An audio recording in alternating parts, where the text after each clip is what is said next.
the Rubik Cube. It's possibly given you hours of frustration. You know what it's like. It's all carefully arranged, and then with a few simple twists, you find that it takes you hours to get it back in shape again.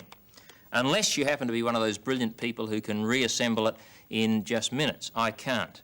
That's not the first puzzle of that type to ever appear on this earth of ours. In fact, many years ago, there were puzzles like this that were very popular. Maybe you have one yourself. You know what they're like? In this case, the numbers slide, not in 3 dimensions, but in 2 dimensions. And the problem is to try and get them back in the right order. That can take you hours also. Some of them have letters on and they spell out words. Well, if you can't afford a Rubik Cube or a sliding number puzzle, you can make your very own poor man's Rubik Cube. Here's how you do it.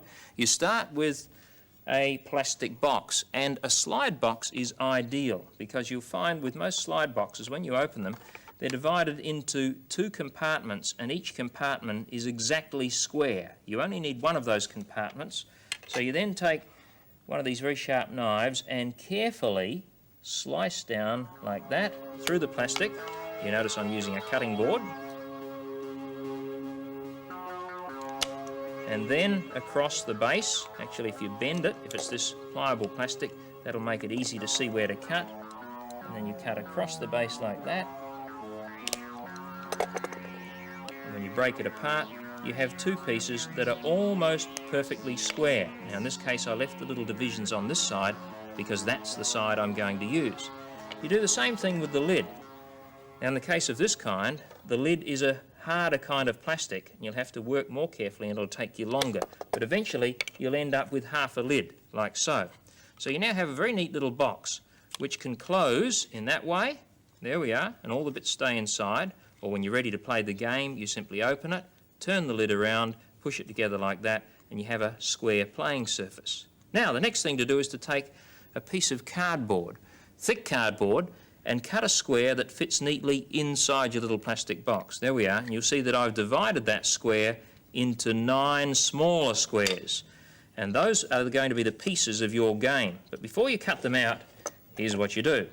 Take a red pen and colour the 3 on the left in red. Do it carefully, and you should end up with a neater job than I have here because I'm working in a hurry. There we are.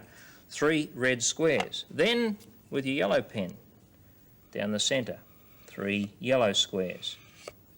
And on the right hand side, you can use blue or any other colour you like for that matter, but only colour 2 of the squares. Leave one of them blank, and you'll see why in a moment. There we are.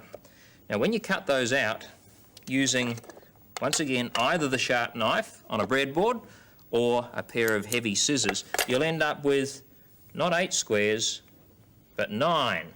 But throw away the little white one that you didn't colour in, and that gives you 8 working squares, and those are the pieces of your game. There we are. You then place them in the little box, and those are the sliding bits that make up your puzzle. Now if you want to, you can draw a little face or anything else you like on top of those squares. Here's one here. And that'll make your puzzle a little bit more interesting. There it is, 8 pieces arranged in those 9 spaces. 1 empty space, which means it's possible to slide the pieces across. And you can see what's happening now by sliding them one way and the other. What I'm doing is messing up that original picture, just as you mess up a Rubik Cube by moving the bits one way and the other. Well, as you know with the Rubik Cube, it's very easy to break the pattern, difficult to reassemble it. And you'll find the same thing with this little puzzle. You can easily move them round and in a few seconds completely destroy your picture and jumble up the colours, but it'll take you minutes or even hours to reassemble it, and it'll give you hours of fun, you and your friends. I want to know. Curiosity.